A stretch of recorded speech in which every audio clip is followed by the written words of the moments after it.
The awareness struck me suddenly, like the light bulb that appears over the heads of cartoon characters when they get a brilliant idea. My third child was not really mine. She was biologically the daughter of another man.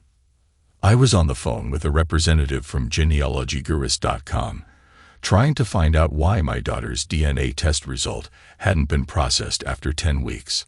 I had given her the test as an extra Christmas gift and provided the representative with the relevant numbers so they could locate the test. After a brief 5-minute hold, he returned to assure me that the test had indeed been processed, but emphasized that privacy policies prevented him from divulging any further information since it pertained to the person who submitted the test. But if the test has been processed, why isn't she showing up in my DNA matches? I asked, increasingly agitated. Sir, there are several reasons why your daughter might not be appearing in your DNA matches, but I can't discuss that particular test with you due to privacy reasons, he responded, sounding somewhat frustrated. And that's when everything clicked. The most obvious reason she wasn't in my matches was that she wasn't actually a biological match. I ended the call in a daze, hitting the red end call button, and immediately bursting into tears. The next thing I knew, I woke up curled in a fetal position on the family room sofa. With 15 minutes left on my lunch break, I decided to call my daughter, assuming she might also be on hers, given we work in the same time zone. Knowing she usually spent her break curled up with a book at her desk, I wasn't too concerned about interrupting her. She picked up on the first ring. "Hey, Dad, what's up?" she greeted me, a hint of caution in her voice. "Pumpkin, you know I love and trust you completely, but I know about the DNA test," I bluffed. "I called Genealogy Gurus, and they told me it was processed about 2 weeks ago." There was a sharp intake of breath on her end, followed by a tense silence that stretched for at least 10 seconds. "I know, Dad, we need to talk, but I can't do this here and now. Call me tonight, and make sure Mom isn't around when you do." As I drove back to the office, my mind was in a fog. I have to admit, my productivity that afternoon at the engineering firm where I worked was far from stellar. My thoughts were a whirlwind of questions and worries, chief among them the unsettling notion that my little girl might not be mine after all. Being the analytical type, I knew I had to prioritize my thoughts and tackle the problems one at a time. I didn't become a vice president of engineering at Johnson Electronics for nothing. I decided to approach my personal issues the same way I handled project challenges, methodically and systematically. Michael Johnson, the old man himself, had instilled this mindset in me when he hired me straight out of Purdue University to work for his then fledgling company. With Michael at the helm and me by his side, Johnson Electronics had grown into an industry leader, and we both reaped the rewards. I earned a substantial income, enjoyed excellent benefits, and worked alongside exceptionally talented colleagues. Life got even better when I returned home each day to a beautiful, loving wife and our 3 wonderful children. As time went by, the kids grew up, moved out, got married, and started families of their own. Initially, being empty nesters felt a bit lonely, but we found many ways to stay busy, and it seemed like this phase rekindled our bond as a couple. Reflecting on the past month, a few seemingly minor incidents now stand out, particularly a phone call Mia made to my wife about 2 weeks ago. We were both in the family room watching TV on a Tuesday evening when Haley's phone rang. She glanced at the screen, mentioned it was Mia, and answered the call. The conversation was brief, lasting about 5 minutes, with Haley mostly responding with simple yes and no answers. I couldn't help but notice tears forming in her eyes. After the call ended, I asked if everything was all right. Haley mentioned that Mia's cat was having some health issues, but assured me there was nothing to worry about, although she seemed somewhat uneasy around me. It struck me as odd that she was taking the cat's health so personally. That phone call must have been when Mia found out. Haley had no idea I had sent Mia a DNA test kit. I didn't think it was a big deal. Among our 3 children, Mia was the only one interested in genealogy, so I ordered a kit online and sent it to her. I've been exploring our family roots intermittently for years and found the DNA testing particularly fascinating. I thought Maya would find it exciting too. Apparently, I couldn't have been more wrong. When I got home, I made an effort to act normally around Haley, even though I was seething inside. I kept repeating to myself, one problem at a time, one problem at a time. I met Haley at Purdue during my sophomore year. Although we didn't start dating until senior year, once we did, I believed we were inseparable. We got married a year after graduating minus 31 years ago, and until today, I would have said it was the best decision of my life. At 54, she remains beautiful, and despite having 3 children, she stays in shape with the figure of someone in their mid-30s. She is both fun and funny, and until today, I looked forward to spending the rest of my life with her. Around 8 o'clock, I told Haley I needed to call the old man about a project and excused myself. I grabbed a jacket and stepped outside to the porch swing, needing privacy. Then I called Mia. Maya answered on the first ring, sounding absolutely distraught. "I'm sorry, Dad. I know I should have told you earlier, but Mom asked me to wait until she talked to you first. She blurted out before I could even say hello. I'm not mad at you. Calm down," I replied as soothingly as I could. "I'm not blaming you. You're just as much a victim in this as I am." I could hear her heavy breathing over the phone, knowing how hard this was for her. "Mia, I want you to know that this doesn't change anything between us. I'm still your father, and you're still my pumpkin. I've always given you kids all the love I have, and I'm not about to stop now, unless you want me to." She broke down, sobbing almost incoherently into the phone. "I love you, Daddy.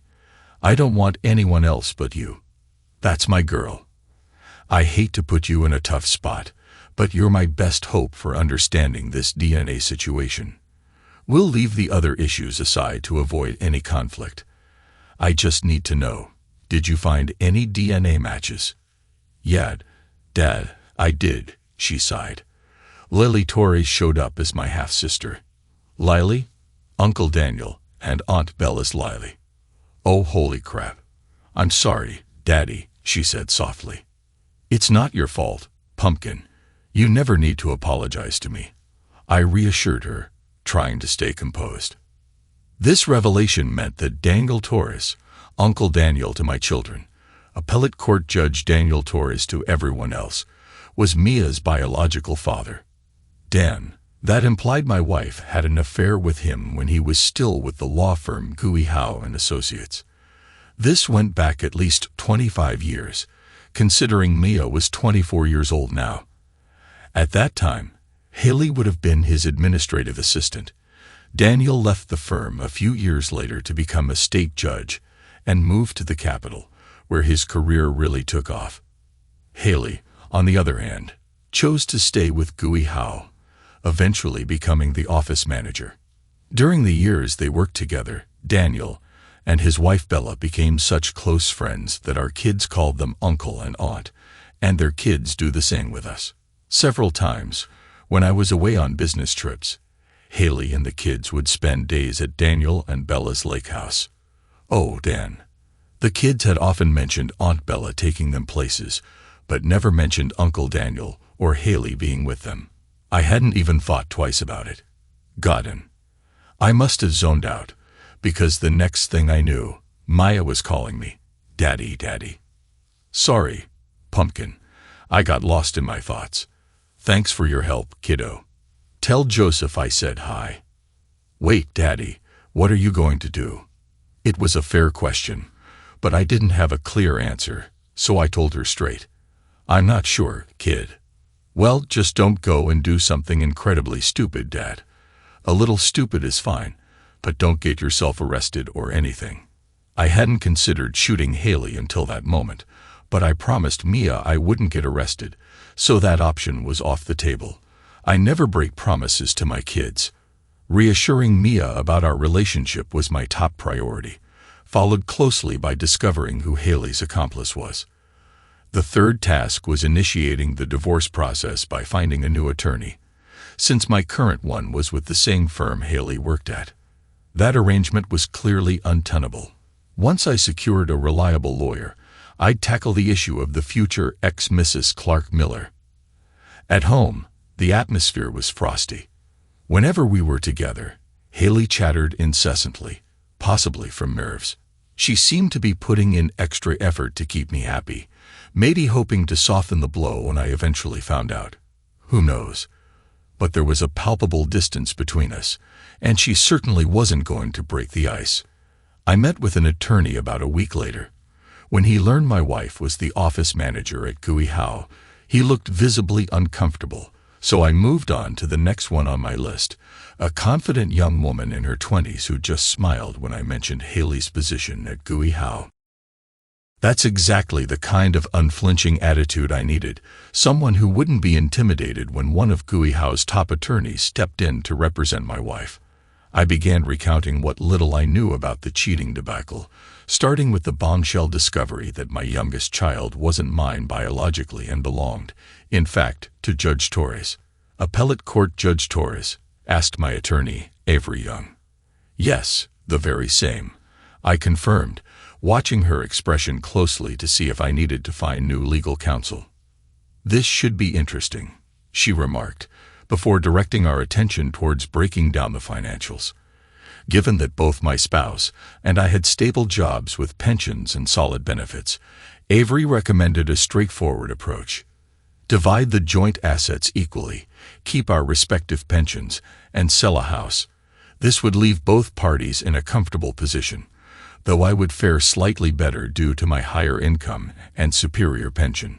Unless, of course, you want to really press her on the grounds of infidelity, the paternity issue, or her general disrespect," she added swiftly, looking momentarily like she was ready to leap onto the conference table to right the wrongs done to me. "We'll have our reckoning, but I don't intend to hurt her financially," I replied. "And what about the judge? Are we aiming to pursue anything there?" "That could get complicated and significantly increase your costs," Avery pointed out. "The judge is my responsibility. I'll handle him in my own way," I snapped, possibly a bit too harshly. "Understood," she replied. "If she doesn't contest it, this could be over in 6 months," Avery noted. "If she does, we might be looking at more than a year. I don't have any plans requiring a quick resolution, so take the time you need to get it right," I told her. With that out of the way, it was time for the next task, the confrontation. I waited another week, hoping Tracy's head might explode in the meantime. Saturday night was traditionally our date night, followed by a movie and some time in the bedroom. We always went to bed early on Saturdays to make the most of our time together. However, it had been 2 weeks since our last date, or any intimacy between us, a result of my inability to get over learning about the affair and Nia. Tracy hadn't even questioned it, an indication she knew I was aware, but was very adept at pretending otherwise. But that chapter was nearing its end. I took Haley to a charming French restaurant. We shared a bottle of wine, indulged in delightful desserts, and for the first time in weeks, I saw a genuine smile on her face. Once we returned home, I gently helped her out of her coat, guided her to the kitchen table, pulled out a chair, and uttered those dreaded words, "We need to talk." Haley gave me a tentative half-smile as I poured myself a Jack Daniels over ice. I offered her a drink from the liquor cabinet, but she declined. Placing my glass on the table, I looked straight into her eyes and said, "The floor is yours." "It was a long time ago, Clark. Daniel and I haven't slept together in about 20 years. Can't we just leave it as a distant past mistake and move on?" she pleaded. I was relieved she didn't try to claim the DNA test was wrong, but her attempt to brush it off as ancient history was hard to swallow. "All right, the last time was 20 years ago. But when did it start? How frequently did it happen? And why did it stop? I need to know everything. And first, are both our children biologically mine?" "No, Clark. Matthew and Inna are yours. I didn't sleep with Daniel until about a year after Inna was born. The affair lasted for about 3 years initially, but we stopped when Daniel decided to leave the firm and pursue his judicial career. He waited a year after we ended things to go for his first judge position, to ensure his background check would be clean. After that, we only made love a few times at the lake house, whenever Bella took the kids out for an afternoon. Bella was unaware at the time, but eventually Daniel told her, and the three of us had a calm discussion, where Daniel and I promised there would be no more infidelity. Why didn't you ever tell me or try to make peace with me? What am I, chopped liver? I demanded harshly. I knew I could never tell you. You divorced me in a heartbeat, and I couldn't bear that. I loved you. I still love you, she pleaded. No, you loved him with all your heart. You gave him up so he could chase his career dreams, knowing I was your backup plan. Maybe you loved me a little then, but you fully knew I adored you and counted on that and our family to get over losing him. Haley lowered her eyes to her lap.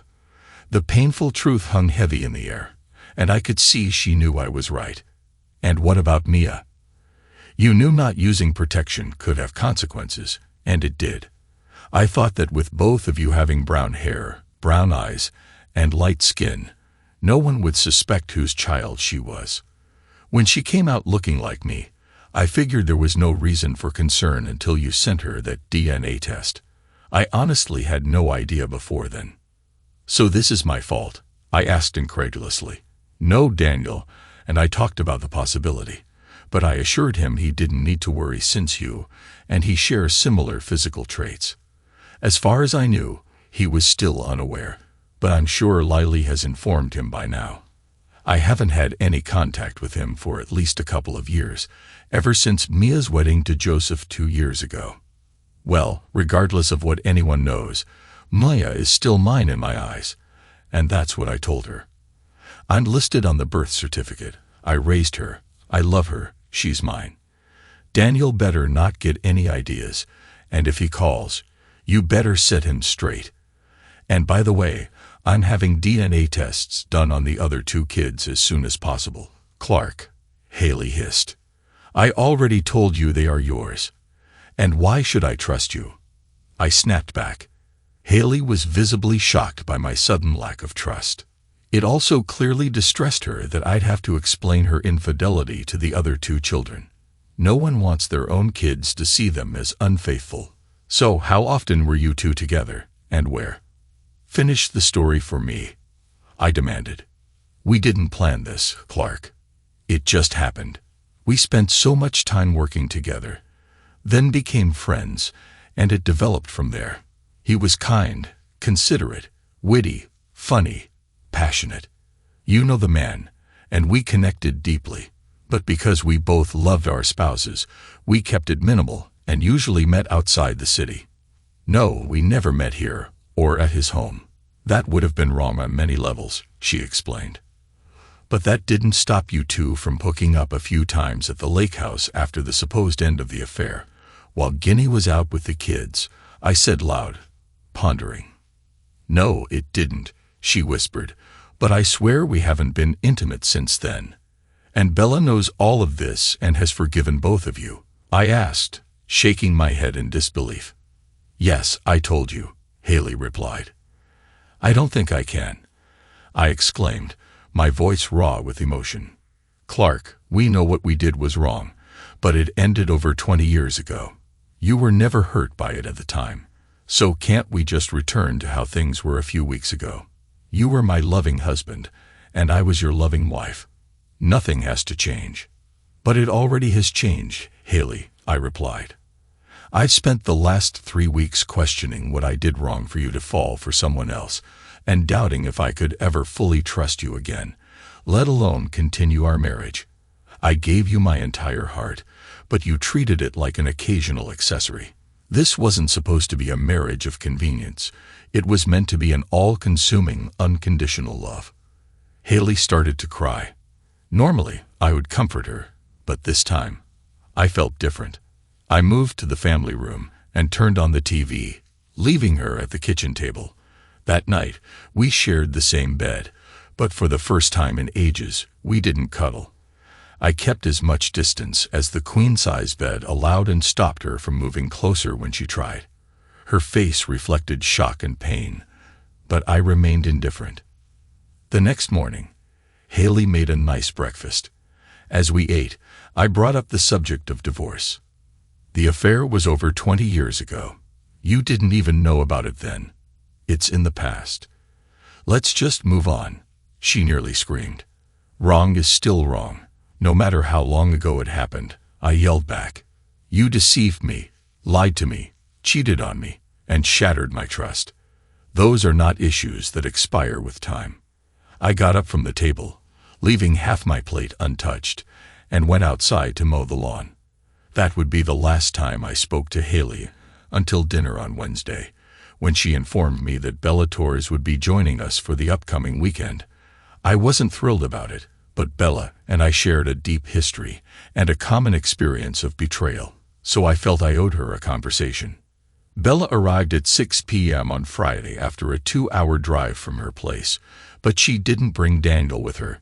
Haley had prepared stuffed flank steak with mashed potatoes, and I had picked up a few bottles of Merlot to complement the meal. Our dinner conversation was light and amiable, and afterward we moved to the family room with our wine glasses in hand, anticipating a more serious discussion. Bella began recounting the affair as if it were a detached history lesson, calm and clinical. However, as she delved deeper, her emotions surfaced, and both she and Haley's eyes welled up with tears. When Daniel confessed about the affair, it had already ended a couple of years prior, and he assured me it would never happen again, Bella said, her voice trembling. I was devastated at first, but as I processed it, I realized that since it was already over when I found out, it didn't hurt as much. Knowing that Haley wasn't after money made it somewhat understandable. Daniel has a magnetic personality, doesn't he? I only learned about Mia a few weeks ago, along with everyone else. I'm really sorry about that, Clark, Bella continued. Bella never mentioned the few times Haley and Daniel met up at the Torres Lake house after the main affair had ended. I wondered if they had even disclosed that to her. I chose not to bring it up. It amazed me that Daniel, a skilled lawyer, had managed to evoke an almost apologetic tone from Bella regarding his infidelity. Unfortunately for Haley, my response was far from Bella's. I wasn't swayed by her calm demeanor or her words, and I wasn't ready to forgive Haley and Daniel as easily, even if the affair had ended 2 decades ago. I often wonder how my life would have turned out if I had left him. Things would be so different for me and the girls, she shared thoughtfully. People always say to consider if your life would be better or worse without your spouse, and I know mine would have been worse. Thanks for sharing that, Bella. It's definitely something to think about. I had a lot to consider, though, especially since, unlike you, I wasn't told about the affair. I found out completely by accident. Haley knew she was making a mistake when she did it, and anticipated my reaction. She thought it best if I remained in the dark and continued living in blissful ignorance, and that's what my life would have been like if it weren't for that test. Now, 20 years later, I discover that my wife had loved another man and was intimate with him, then chose to be with me more out of obligation than love. Is that right, Haley? Haley had remained silent while Bella spoke, sitting calmly but stealing glances at me, gauging my reaction. Aware of her eyes on me, I maintained a neutral expression just to unsettle her a bit. Neither Haley nor Bella was pleased with my response to Bella's story. They exchanged pained looks while I shook my head, went into the kitchen to pour another glass of wine, and returned to switch on the big screen in the family room, signaling that I was done for the night. The women took the hint and moved to the living room, where I could hear their soft murmurs. After my show ended, I turned off the TV, popped my head into the living room to say goodnight, and headed upstairs to our bedroom. On Saturday, Bella cornered me alone in the family room and insisted we talk. Unaware of Haley's whereabouts, I agreed, and we moved to the formal living room, settling into 2 chairs in a corner. Clark, I truly understand your pain. Not forgiving Haley and deciding to divorce her would be a grave mistake for both of you, Bella began, her voice soft. You love her and she loves you. That should be the heart of it. The past is behind you, and letting it dictate your future would be a tragedy for the both of you. If I can forgive Daniel, surely you can find it in your heart to forgive Haley. I honestly don't know if I can, Bella. As I mentioned yesterday, I wasn't told about the affair you were. She didn't tell me because she knew it was wrong, and I wouldn't have forgiven her back then. Why should I now?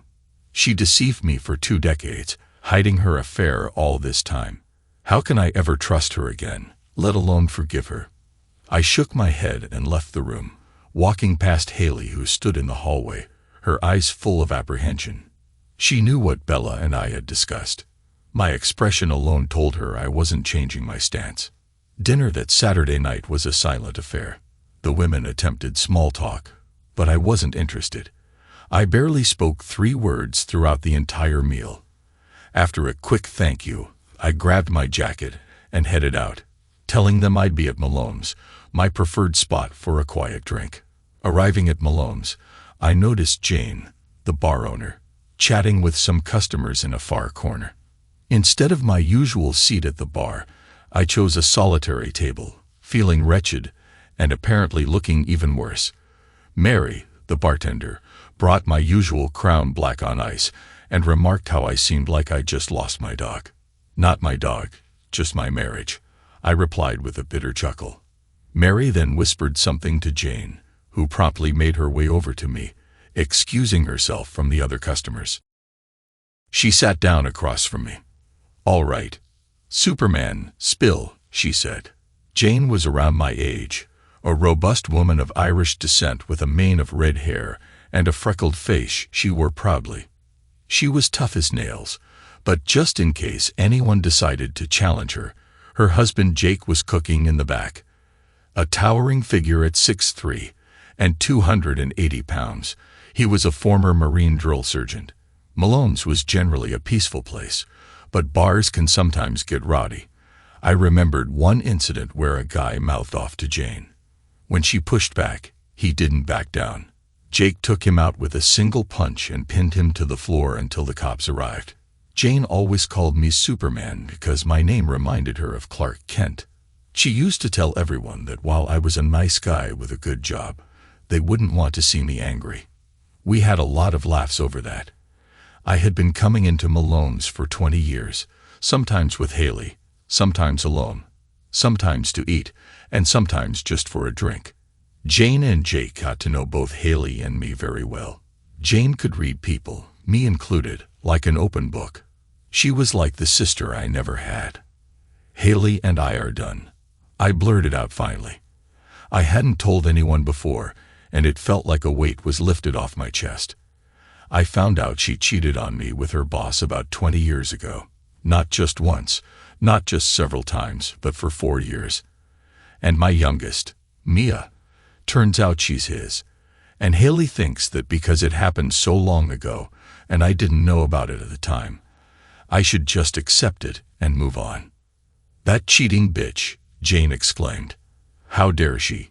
You're not just going to let her stay, are you? If Jake did that to me, he'd be up on the wall, and the guy she cheated with would have his skin tacked up right next to his. It felt good to know Jane agreed. Her common sense, no-nonsense perspective always mattered to me, and if she had thought otherwise, I might have reconsidered my position. Listen, Superman, it's as much about respect as anything. I loved Haley too, but her deceit wasn't out of love or respect. How could she let you believe another man's child was yours all these years? I filled Jane in on the details about Mia, noting that Haley claimed she wasn't entirely sure. Jane didn't buy it for a second, pointing out that not getting a paternity test was just a convenient way to avoid the truth. Has she ever apologized for the affair or just for hurting you? Damn, Jane hit the nail on the head. She's never apologized for the affair. I don't think she's even really apologized for hurting me. The only thing she seems sorry for is that I found out, I admitted. I can't tell you what to do, Superman, but I think it's clear what needs to be done. I'm sorry, Clark. The crown is on me and Jake tonight. The rest of the bottle is yours, and we'll call you a cab when you're ready to go. Hand me your keys." I handed her my keys without hesitation. The cab driver practically carried me into my house around 2 a.m. Haley met us at the door and helped guide me to our bedroom. I collapsed on the bed fully clothed. Haley took off my shoes and socks, and there I slept just like that. Late Wednesday afternoon, I received a call from my son at the office. He wanted to discuss the situation with Haley. Though he didn't explicitly say it, it was clear that Haley had enlisted the help of the kids to persuade me against the divorce. Typically, my son and I see eye to eye, but I could tell she had influenced him significantly. He was definitely siding with her on this matter. "Dad, divorcing Mom would be the stupidest thing you've done since you wore a leisure suit in the 70s. He attempted a light-hearted approach. "Seriously, Dad, for something she did 20 years ago, which you only found out a few weeks back. This is the woman you said you loved and wanted to spend the rest of your life with just a few weeks ago. Now you're prepared to throw it all away and possibly live the rest of your life alone over a mistake. Seriously, Dad. First of all, Matthew, a mistake would have been what she did the first few times she slept with him. After a few months, it's a decision, not a mistake. And what would you do if you found out Linda was cheating on you? You'd probably lose it, but you didn't catch her. It's been over for 20 years, he countered. The physical act has been over. The deception and lack of respect have continued, I responded coolly. Matthew, I thought you were wise enough to stay out of this and not choose sides. Yet you've decided to step in where no child should, between their parents. And for what, Matthew? I'm not going to change my mind. I'm the injured party here, and you're just aggravating me. I placed that woman on a pedestal. I worshipped the ground she walked on, and she knew it. She never intended to tell me the truth, and if it wasn't for an accident, I would have gone to my grave worshipping her. While she merely saw me as a second choice, because the man she truly loved wouldn't marry her. Do I feel used? Absolutely. Dad, don't you think you're overreacting a bit? I asked as I ended the call while he was still talking. When I walked in around 6 p.m., Haley was just about finished preparing what smelled like a delicious meal. Despite her efforts, I told her I wasn't hungry, poured myself a glass of Jack, turned on the TV, and settled into my favorite recliner. Noticing her unhappy expression, she eventually came in and asked me what was wrong. Same crap, different day, I replied. My wife cheats on me for 4 years, as a kid with another guy, and now my children are painting me as the villain. Do me a favor, call Ina tonight, and tell her not to bother calling me tomorrow, unless she wants to be hung up on like Matthew. Haley lowered her gaze. After 31 years together, you'd think she'd know better than to have others upset me on her behalf. What on earth makes you think this divorce isn't inevitable? I demanded, raising my voice. Not only did you cheat on me for 4 years and have his child, but you also replaced me in your heart with him. Can you honestly say you weren't in love with him? And that you wouldn't have left me if he had asked you to divorce and marry him? The truth is, you might love me, but you're not in love with me. I've been your safety net, someone you always knew would be there because you own my heart, and I'd do anything for you as long as I thought you were mine. You cheated, deceived, and disrespected me. And now you have the nerve to turn our kids against me. That was the final straw. Trace. But no, I won't be cruel. I'm not going to ruin Bella's life or Daniel's pristine career as a judge. I'll file for irreconcilable differences, and we can each keep our retirement accounts, splitting the house and everything else down the middle. Haley's tears flowed rapidly as she got out from her chair. Before she left the room, I added one more thing.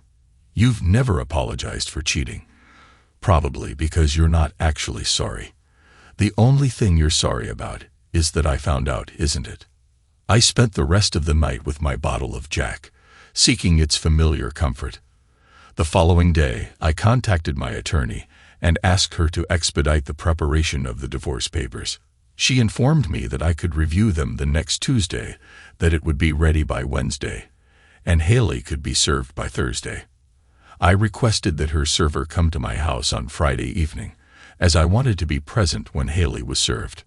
Next, I reached out to Judge Daniel Torres' office, requesting his admin to ask him to return my call regarding a significant matter. Judge Torres was aware of the reason behind my call, and I was confident he would get back to me promptly. About 2 hours later, Daniel, sounding a bit anxious, returned my call, understanding the urgency. He preferred not to handle the issue at his office, which I agreed with. We arranged to meet at his house with Bella on the following Saturday at 10 a.m. He was unaware that Haley wouldn't be served the previous night, but he would likely realize it during my 2-hour drive to his luxurious home. During dinner at Malone's on Saturday night, Haley admitted that Bella had informed her about my meeting with Daniel the next Saturday. She asked if she could accompany me on the drive. "This isn't a social visit, Haley," I replied. "Daniel and I have things to discuss, and you don't need to be there. You should remember that Daniel is an appellate court judge with an excellent reputation. He might even be on the shortlist for Supreme Court justice. Doing something reckless could get you arrested, and you promised not to harm his career. Right, you're choosing him over me again. But don't worry, I'll keep my promise. I won't do anything that might jeopardize his Supreme Court prospects. The show must go on." After updating the old man at the office about my personal situation, I took a couple of hours to meet with my lawyer and review the divorce papers, giving her the green light to proceed. She inquired about my plans concerning Judge Daniel as I was leaving. "Why do you ask?" I said with a wink. "Because I still handle criminal cases and have a feeling you might need a good attorney. Engineers like yourself rarely get emotional, but your methodical approach is somewhat concerning." She handed me her card, and I left the office. The next 3 days flew by, thanks to a significant project at work that demanded my full attention. The old man was impressed by my focus despite the personal turmoil. Before leaving on Friday night, I informed him about Haley being served and my upcoming confrontation with Daniel, warning him I might end up in jail by Monday. He reassured me that he had my back and my bail money. We parted with a handshake. I returned home to the enticing aroma of yet another exquisite meal being prepared by Haley. Lately, she had been going above and beyond, showcasing her culinary talents in an effort to capture my attention. There was no denying she was a fantastic cook. I almost felt a pang of guilt because I knew what awaited us after dinner. Our meal was mostly consumed in silence, as had become our norm over the past few weeks. Nonetheless, I made a point to compliment her cooking. I wasn't an ungrateful jerk after all. After dinner, I helped her clear the dishes. Just as we were about to settle into the family room for our usual television routine, the doorbell rang. It was exactly 7 o'clock. I knew the visitor wasn't there for me, so I didn't make a move to answer. Haley shot me a curious glance before heading to the door. Standing on the porch was a well-dressed young man who asked if she was Haley Miller. Upon her confirmation, he handed her a manila envelope, declared, "You have been served," and promptly left. Haley stood frozen in place, and I could see her shoulders trembling with silent tears. Gently, I walked past her, closed the front door, and guided her back to the kitchen table. Despite my prior warnings, she looked utterly devastated. We sat in silence for what felt like an eternity, but was likely just a few minutes. Eventually, she whispered, "You bastard," before fleeing upstairs to our bedroom. I didn't follow her. The hardest part was over. That night, for one of the few times since our marriage, I didn't sleep in the same bed as Haley. Instead, I retreated to the guest room, though calling it sleep was a stretch.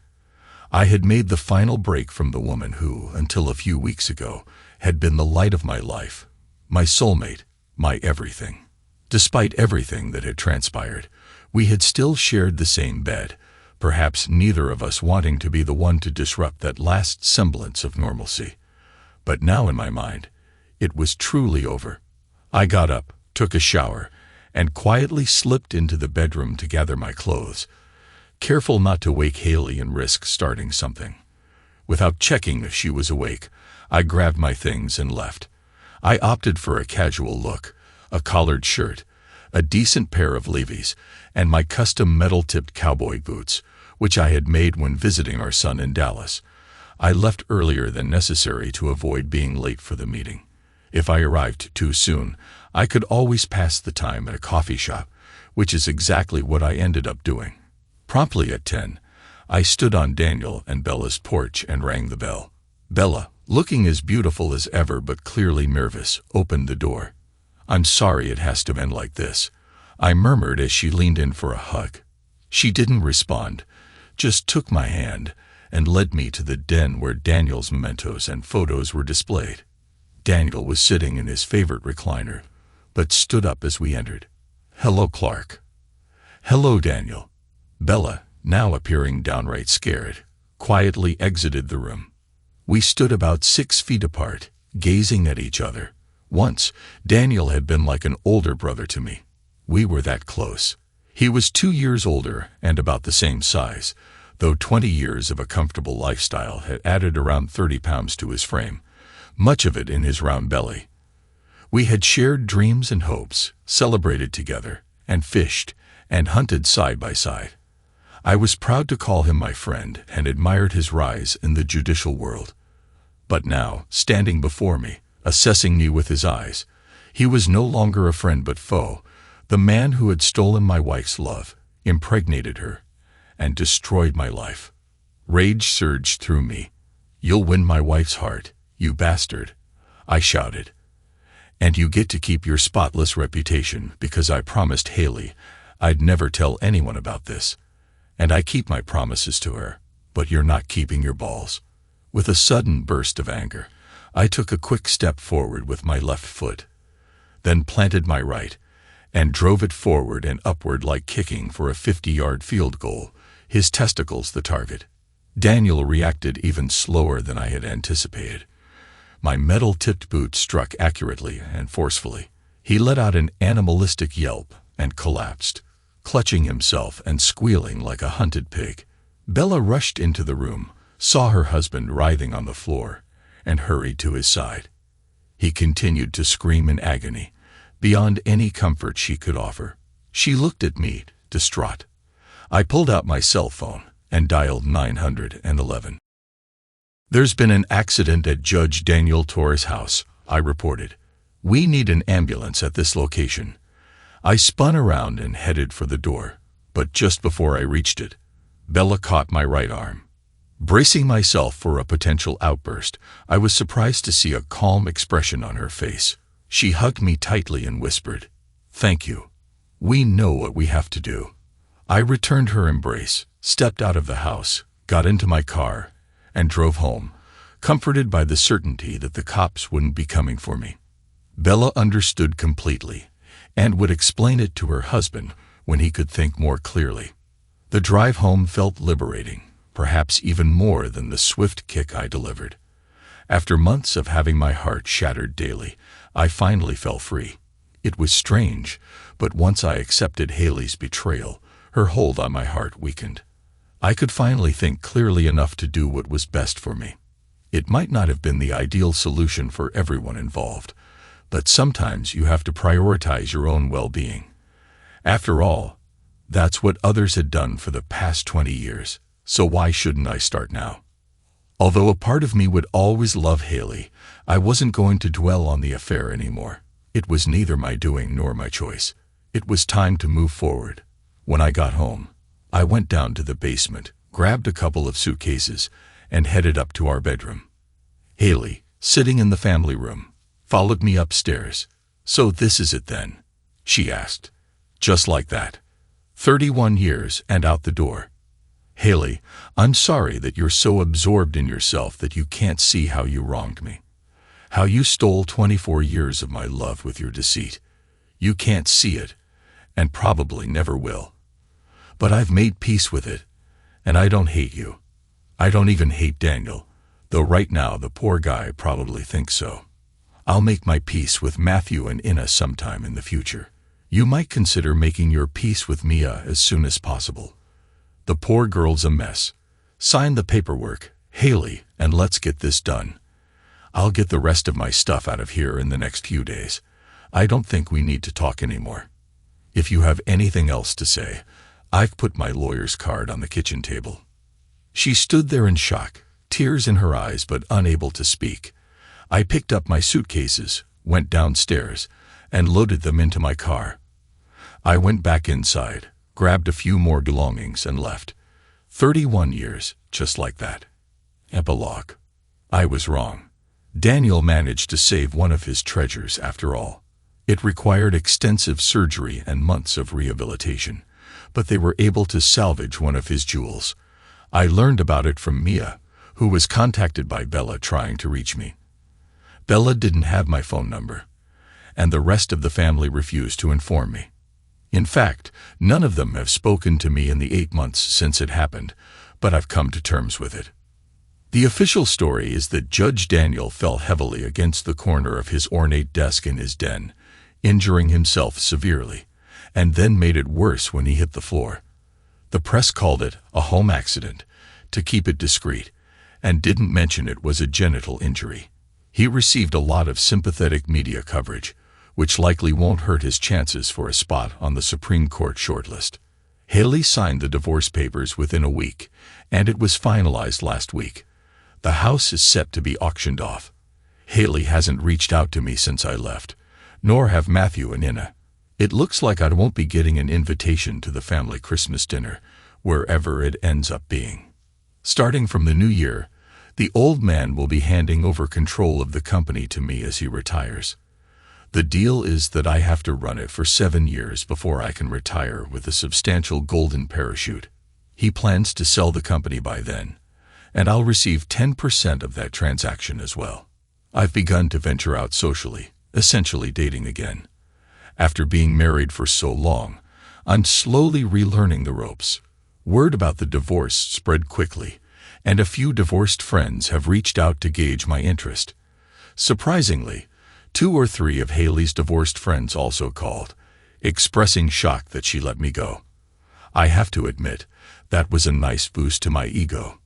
I have a promising future ahead, filled with both professional and personal challenges. I've been exploring new hobbies with the extra free time I now have. However, one hobby I've decided to drop for good is genealogy. I've been down that road already. Thanks to everyone who took the time to listen to today's stories.